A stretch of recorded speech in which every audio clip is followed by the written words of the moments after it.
back sa aking channel.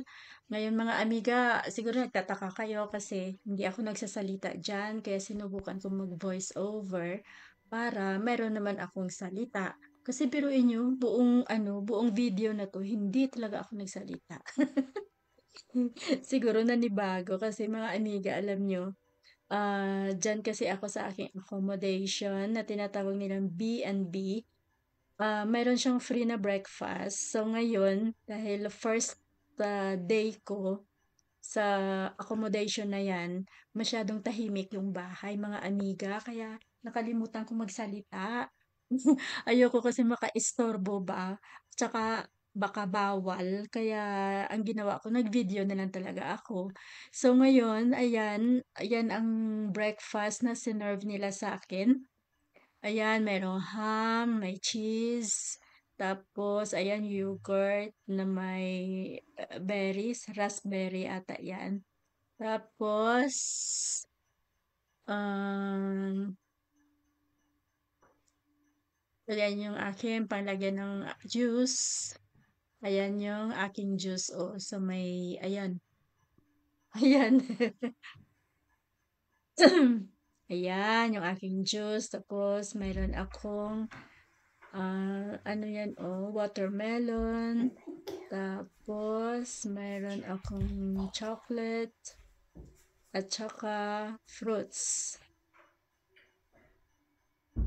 Pero halos, ano naman, hindi ko naman siya naubos mga amiga eh. Pero kahit papano, masarap yung aking breakfast. Ayan, meron akong tatlong palaman. Pero hindi ko rin nagamit kasi yung ham at saka cheese ang inubos ko. Yan naman ay scrambled egg. Kasi, ano yun eh, yung scrambled egg, yung parang ano mo, personal request mo. Kung gusto mo, lulutuan ka nila, agad nila isa-serve sa'yo. Kaya ayan, sarap ng scrambled egg. Alam mo, ang lambot-lambot ng scrambled egg na yan. Parang ano nga, parang sabi ko baka nilagyan nila ng milk.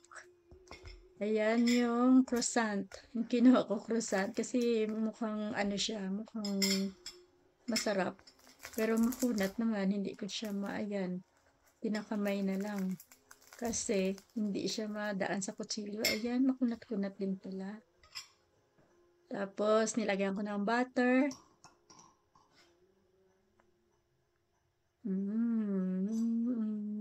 Ayan, lagyan ko ng butter.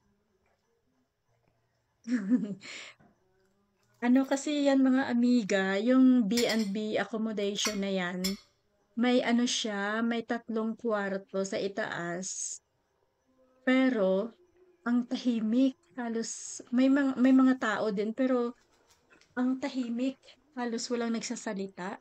Kaya, ano ko rin, parang medyo tumahimik din ako.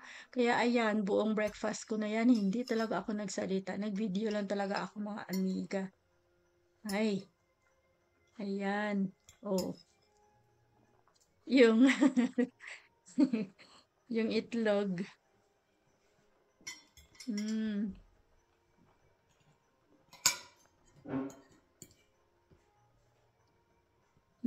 Actually, dapat, hindi ko na 'to i-ano mga amiga, hindi na sana ako mag-voice over. Yung bang lagyan ko na lang sana ng background na music. Ayan, ham yan siya na ang bango. Ang bango, ang sarap. Kaya yan ang mga inuna kong palaman. Hindi na ako kumuha ng 3 klaseng palaman nila na binigay. Yan na lang.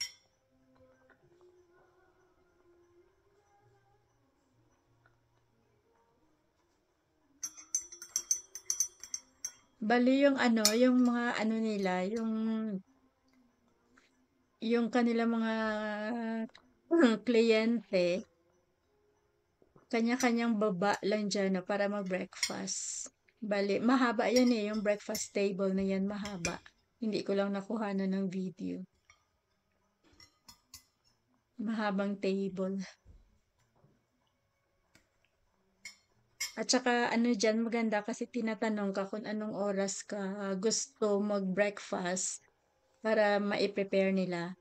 Ako, lagi-lagi ginagawa kong 7:30 ng umaga kasi 8 o'clock kailangan ko na mag-report doon sa aking trabaho. So, ayan, kain pa rin ako ng croissant with tapos butter ang aking pinapalaman. Ayan. Ang laki ng subo ko ah. Kung kita niyo mga amiga, wala talaga akong salita, di ba? Kasi nahiya ako magsalita, baka makaistorbo ba sa iba. Siyempre 7:30 pala ng umaga dyan eh. Mayroon ano dyan eh, mayroong lalaki at saka babae.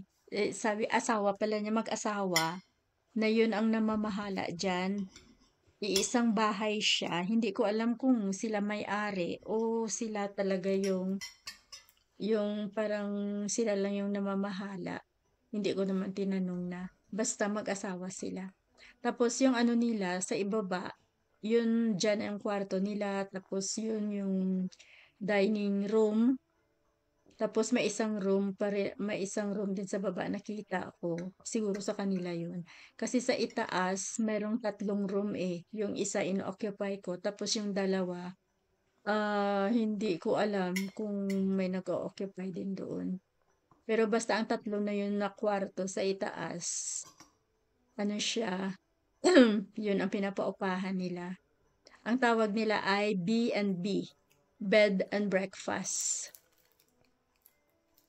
Kaya bali inuwian ko lang siya paggabi. Tapos sa umaga yun magbe-breakfast ako. Tapos alis na ako, punta ako sa trabaho. Tapos babalik ako, matutulog na lang. So ayan, tapos na oh. Ubos ko na yung ano. Ayan yung kinakain ko na yun ngayon, yogurt yan. Na may raspberry. Sarap yan oh. Mmm. Ayan, gusto nyo? Nangiinggit pa, no?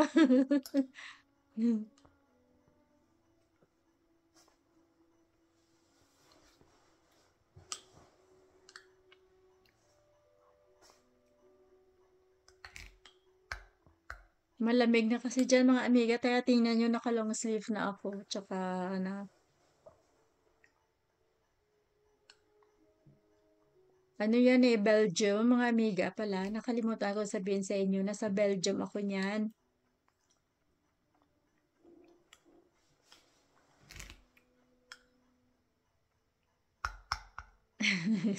Talagang concentrate na talaga ako ng kain. No?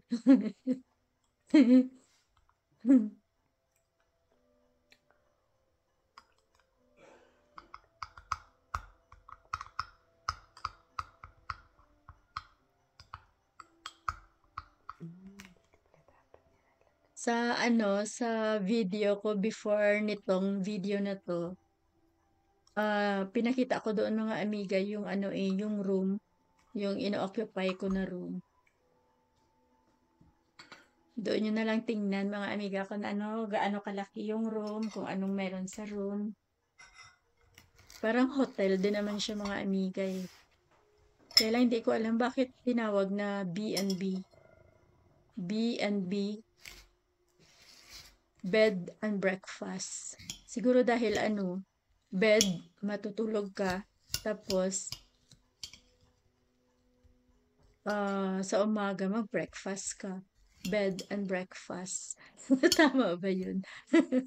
Ayan, watermelon. Yan ang inuna ko kasi paborito ko kasi yan eh. Hindi lang siya masyadong matamis yan, pero fresh naman siya, kaya okay lang. Ayan, tulo-tulo pa. Hmm. O, diba, mga amiga? Ubusin ko talaga dyan eh, kasi, diba, kailangan yung wag magsayang ng pagkain, kailangan ubusin. Kaya, ayan, binabalik-balikan ko lang dyan eh hanggang sa maubos. Tsaka maganda kasi sa breakfast mga amiga, yung full ka. Para pagdating ng ano, syempre maraming trabaho pagkatapos ng breakfast. Kaya kailangan puno yung tiyan. Pagdating ng tanghali, kahit konti na lang yung kakainin, okay na.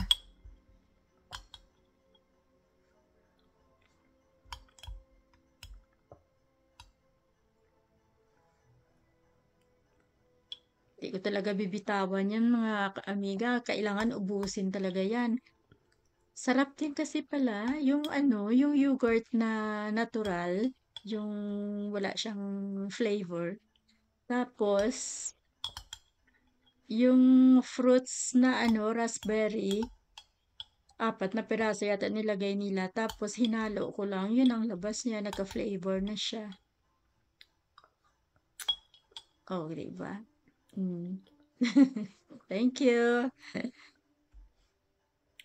Ano pa? Ano pa bang nakita ko dyan? Yung fruits ko nga, hindi ko na nakain eh. Ayan, chocolate. White chocolate yan eh. White chocolate. Oo. Diba? Hindi masarap daw. Hindi daw masarap mga amiga. Siguro dahil sa dami ko nang kinain, hindi ko na na-appreciate. Yan, inubos ko na lang yung aking juice. Ano yan siya mga amiga? Orange juice. Fresh na orange juice. Asim.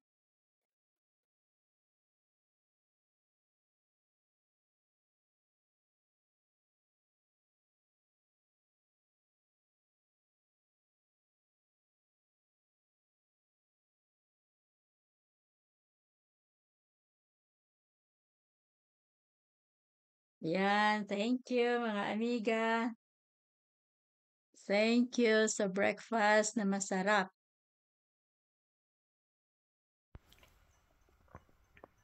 Ako, so ayan na mga amiga, yung aking breakfast.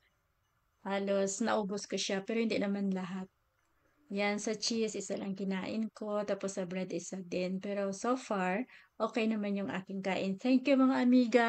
Ang sarap ng aking breakfast. Thank you sa papanood. See you on my next vlog. Bye!